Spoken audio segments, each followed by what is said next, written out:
competition committee stuff first. What are you guys going over, looking at? What's been points of emphasis? Yeah, I think one of the things that has been a big plus on the committee is the replay assist has really gone well over the years, and so we're going to probably increase that laundry list of things that can be assisted on in terms of picking up a flag, if it's not the right call. So that's probably the biggest thing that we're looking at, and of course then we're tweaking the kickoff. And with the replay assist, is a face mask that's missed now might be able to be called? Well, we still aren't in any place where we put flags on.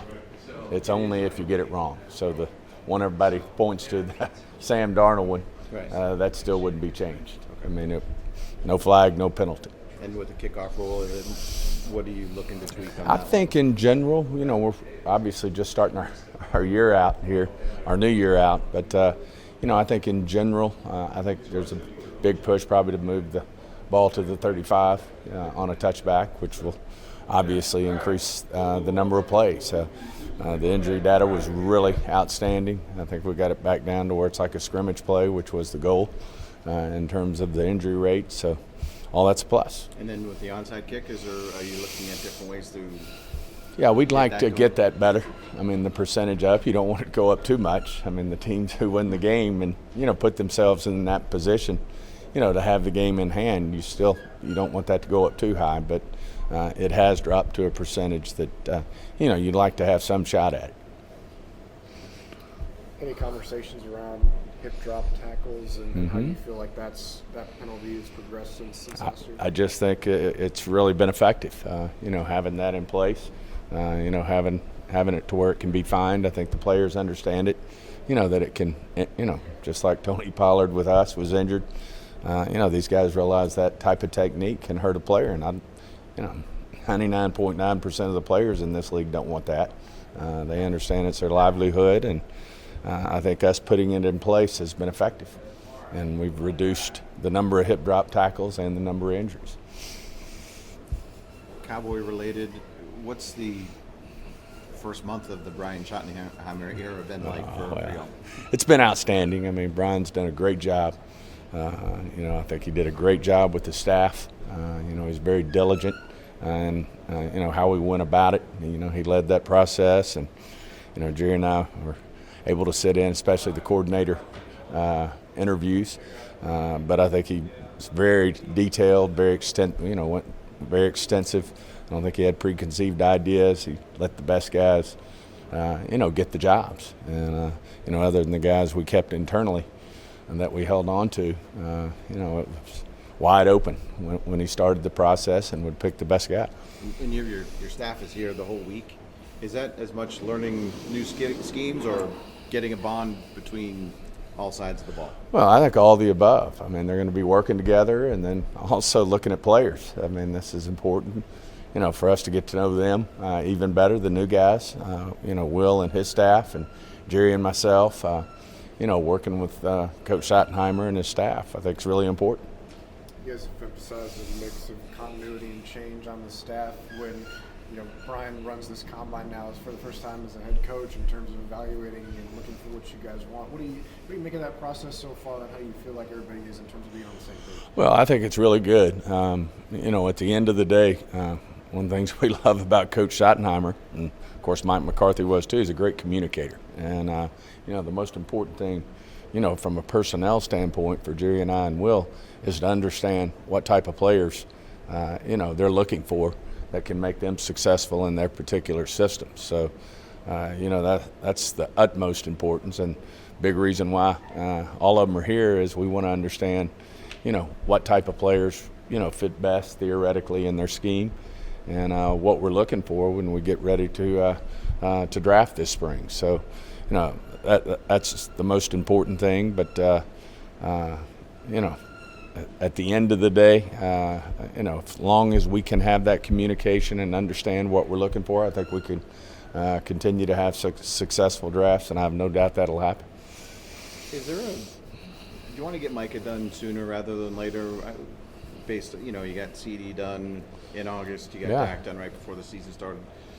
Is there an effort to get that done earlier than you've gotten these other ones done? Yeah, I mean, there's always extenuating circumstances, to these things. And, every contract negotiation's different. I mean, CD, there were still other receivers that were trying to get their deal done, and some of them still hadn't gotten those deals done, as we all know.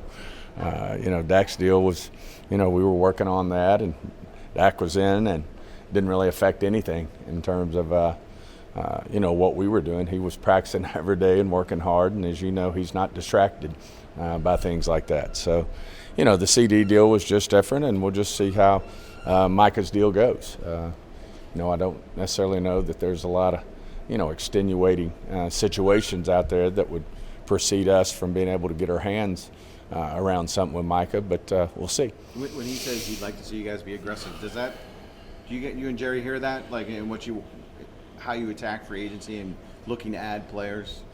No, I mean, we're going to be selectively aggressive out here. I mean, we want to, obviously our goals historically have been, to try to fill as many of your must and needs before the draft so you can pick best player on your board. Didn't get that totally accomplished last year, but certainly that's always the goal, and every year's different in terms of what those musts and needs are. And then you also, have to marry up what's in free agency versus where the draft is heavy, where we can help ourselves in the draft. You guys have always said that keeping your own is the most important part of free agency. With a guy like Osa, where do things stand with him and your willingness to want to keep him? Yeah, we're certainly working with him right now, working with his agent, and have had productive talks, and we'll see where we end up this week. Is franchise tag a possibility? Yeah, I'm not going to get into the details. Obviously, franchise and transition tags, those are all tools that are used. But, getting into that right now, we're focusing right now on Osa, trying to get a deal done. Without revealing, obviously, your entire evaluation strategy, when you come to the combine and events like these and you get in front of these players, is there something that, whether it be with you or your staff, kind of just players say or do something that impresses you and maybe they move up and down your board because of it? Yeah, I mean, anytime you get to know a player, they can they can be influential in a good way, and they can also do some things, I don't know about that after all. But, that's part of getting to know guys and part of the overall process, evaluation process. It's something we embrace, and that's why we think it's really important not only for our scouts to be involved in these interviews, but our coaches as well. With the backup quarterback spot, I saw what you said to David, that when you're paying Dak the kind of money you're paying him, it's hard to pay the backup a lot of money. Does his injury history here lately impact that at all to make you think maybe you do need more of a Cooper to remain or a solid veteran? Yeah, I mean, we'll evaluate the whole situation. I mean, you're always wanting to have a young guy coming. That's always a preference, and certainly that's something we'll look at in the draft is, to see if there's a young guy to start bringing along again. Obviously, we were focused on Trey there when we traded for him, and he was our young guy, if you will, that we were bringing along. But all of those are things that we'll, start to evaluate with this draft with Coach Schottenheimer, with Coach Shimko, and Clayton in that group. What's available out there, what's going to be in the draft, and make the best, decision in terms of what we're going to have behind Dak. You mentioned Will a little bit ago. How important is he to what you guys do and to keep him the way you get your grades? I mean, I'd like to think one of the better things we've done around here is, player acquisition. I think we've had good rosters. I think we've drafted well. I think, Jerry and I's relationship with Will when it comes to that has been fantastic. I think our relationship and how we've designed our evaluation system, communication with the coaches has been outstanding, and I don't expect any of that to change. Obviously, Will's a huge part of that. When you see what the Eagles in your division winning a Super Bowl for the second time in 8 years, being in the Super Bowl 3 times in 8 years, how much does that drive and influence you guys at all and to want to get past 7 and 10? Yeah, you just have to, obviously much respect for them for getting that done. Obviously we get criticized, and rightfully so, for lack of success in the postseason, and then of course certainly weren't pleased with our season this year. We had some challenges, from an injury standpoint, but as Jerry likes to say, the world's smallest violin there. I mean, that's part of our game. People have injuries. I was just talking with John. He had the same situation in San Francisco. So, that's just part of it. But certainly, we're always looking for ways to be better. And what we've done recently with our lack of playoff success, and certainly this year, we certainly understand that and know that we have to, continue to look for ways to be better than that. Is that good? Zach Martin reportedly retiring. You obviously can't, find another Zach Martin out there just like that. No, you don't find Hall of Famers on the corner, Right. But he's a special man. Yeah, and I just, at the end of the day, it's not a total surprise. I mean, we communicate with our guys, and so that wasn't something that we looked up and said, boy, that's a shocker. I mean, we kind of saw it coming, but, Zach's had an amazing career, and you just don't replace, he's certainly a great player on the field, but, his leadership and the man he was off the field was a huge part of what he was, in that offensive line room and, for our team in terms of being a special individual. The other part of that draft class is DeMarcus, and he's facing maybe similar situations. What have even discussions been like with him? Yeah, we'll have more discussions this week. I mean, I don't want to get out in front or assume anything one way or the other with D-Law. I'm sure, he can speak to that. That's the way we like to leave it. Just as Zach spoke for himself on, when he was going to retire, we'll have the same respect for DeMarcus Lawrence, and I'm not aware of anything right now other than that he's playing. Yeah. Stephen didn't want to interrupt the Cowboys talk. No, go ahead. The competition committee was kind of working on a story. I don't know, maybe it's boring or not. I don't know. But I think when you have all these rules proposed, whether it's by you guys, your concepts, or teams propose them, I'm wondering what's the hardest part of it, going from that conceptualization to getting other teams on board and getting a rule passed, whether it's a rule or financial stuff that gets dealt with by the owners. And so Yeah, it's a good question. I mean, at the end of the day, you have our staff, which is just outstanding, at the league level, that are monitoring and keeping all the members of the competition committee abreast on things that should be looked at. And so you have that process, and then that's the most valuable thing about being in a league with 31 others, the clubs. They certainly see things, and they bring things to our attention that are usually well thought out, but sometimes there's the old term unintended consequences, that we have to look at as a committee. So most of the time those teams understand it. If for some reason, something they present, or a lot of times things they present don't actually go in, to a rule or a bylaw or whatever that may be, but we certainly welcome and we pay a lot of attention to any suggestions that come from the teams. What building consensus is a hard thing. Yes. 32 teams. How do you bridge those gaps? I think it's just sitting in a room and talking through it. I mean, it starts, with the hours that the competition committee puts in on it. And if, normally if we can't build a consensus in there, then it's going to be even more difficult to do it on the floor. But, I give the league, credit. I think most teams respect, the time and the effort that the staff puts in and the competition committee puts in to looking at these things. And, if we can't come out of a room with a near unanimous support, or the other way around, near unanimous not supportive, then I think that affects the teams and, affects the way they look at voting on something and understand it. The last thing on this topic is, what would you say in your time has been the issue or rule that maybe was the most contentious and, that actually got facilitated, maybe got passed? Well, is there one that comes to mind? That's interesting. You need to give me a heads up so I can think about that for a while. I can't necessarily just come up with one right off the top of my head, but okay, 2 or 3. Then. Make it harder for you. You could come back, but any of these rules, the biggest thing is we're trying to protect players, and the player health and safety's the forefront. And it's interesting. Sometimes even the players don't like the rules you put into place, like the hip drop tackle. There was a lot of pushback on that at first, so it was controversial. And how do you expect me to tackle a guy? I'm fighting for my life, and now you're limiting how I get a hold of a guy. And so all those things are interesting, but they're just challenges, and you meet them head on, and you go through it all. I mean, the commissioner's always got great challenges, things he sees that he wants addressed. And certainly are things that we look at or try to convince him that, hey, maybe that's not so good. And, he's a great listener, and he sits in all these meetings, and he's an outstanding resource, obviously. Hey, what are you late for? Sorry, I was taking a nap. Taking an afternoon nap. David, you can't come. You've already done this. You've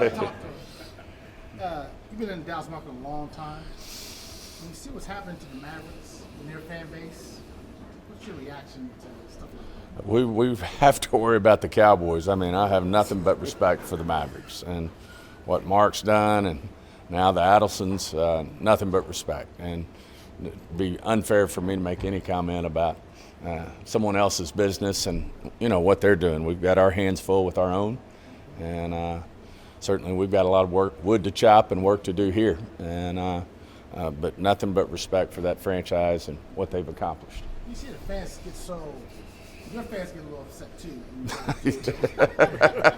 Really? But to see the fans respond the way they did, going outside the arena with caskets and Like I said, I don't really want to comment on the Mavericks. I understand. I want ours to be emotional, and I want them to care. I mean, certainly, the record we had last year, and our postseason lack of success, if you will. I understand that completely.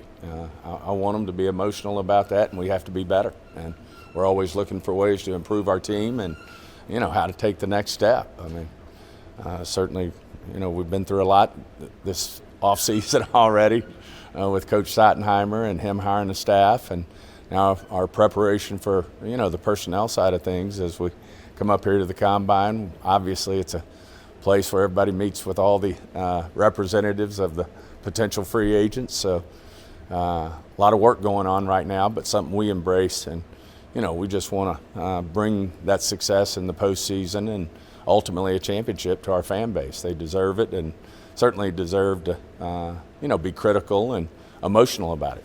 What do you say to them? What do you say to the fans, though, that specifically this offseason want to see you guys be more aggressive? That we're going to look at everything we can. We're going to be selectively aggressive. We obviously, there's things in this league you have to, you have certain amount of resources they allow you to have, and we'll look at that. But we're going to try to improve our football team. Not try. We're going to improve our football team, and we expect to have success next year. What's the impact of the cap going up 277 to 281? Yeah, I mean, it's obviously gives every team more room, and in a lot of cases, which it should, it can drive the market up on individual players in terms of what they would have gotten versus, when it goes up a little more than maybe the teams had expected. But certainly, from our viewpoint, it gives us, some more flexibility in terms of what we can do. It allows you to be more selectively aggressive. I don't know. I think that was the term used. Yeah. Does it give you more options, I guess? Yeah, certainly. And, looking at our own guys as well as, free agents, potential free agents. Obviously, one year we thought we had really improved our football team through a couple of trades. And so there's a lot of ways to, do your player acquisition. And, we'll continue to look at all avenues. With Osa in particular, I mean, is the defensive tackle position one that, because it's been tough in the draft, that you have to prioritize that even more in free agency? Yeah, I mean, obviously Osa's a really good football player. He's a homegrown guy who we think's a really good football player, and that's why we're trying to work on getting him signed. Lawrence, been with you a long time. Is it difficult to manage what he might do with you guys at all? No, I mean, we think the world of D-Law. I mean, that guy's laid it on the line for us for years and years and years, and nothing but respect for him. And, it's no different. Every situation's a little different, but he's been right there along with the Tyron Smiths and the Zach Martins, and, think so much of those guys and what they've done over their careers and the successful career they've had. And we'll obviously be sitting down with D-Law and his representatives and see what he's thinking. As an ownership group, is apathy the worst case scenario, and you guys haven't had to deal with that even through not having the playoff success. But I guess you weren't standing here. That's what I said. I want them to have emotion. I mean, apathy is what you don't want, and certainly we understand the emotion involved, and we want our fans to love our team, and we also want them to have emotion when we, don't deliver great results, which 7-10 is not acceptable from our viewpoint, and the lack of success in the postseason is certainly something that's frustrating for us as well that we want to do something about. You haven't had a chance to work with Brian yet in this setting at the combine. But As a head coach, I've gotten to work with Brian up there looking at players, but not as a head coach. I was just wondering, what have you been able to tell? Will he be in more interviews than some head coaches have done, or are there any differences you've seen? Yeah, it's in just the approach? tough to tell yet because we hadn't started it, the process. I mean, the biggest process I've been involved with Brian is, him hiring his staff, and that's been outstanding. I mean, he's done a hell of a job and been impressive, and I really think he's off to a great start. I love the staff that he's put together, and now we'll get with those guys and see if we can get some better football players for this team. One or two more, Gus, huh? You do a lot of interviews here? Oh, yeah. Okay. Oh, yeah. And You get a lot of kind of do the chart on who you want to talk to? Yeah, we'll just pick guys that we want to visit with, and they tape them all, so we get to see them as well. So there's a lot of times we don't get to a lot of them, Jerry and I don't, but we ultimately get to see them, through the draft process. So as you look back to last year, is there the regret of the approach you guys took in free agency of letting the guys go and not being able to, when you know now the results of what happened during the course of the season? Trying to think the best way to say this, but I'm not making at the end of the day no excuses. But when you have the injuries we had, it's difficult, and so you just that makes it hard. And we're going to obviously look at everything we do in terms of how we go about making this team better, how we improve the roster, and you always look for ways to improve, and that's what we're going to do. All good? Thanks, Steve. Thanks, Appreciate guys. it.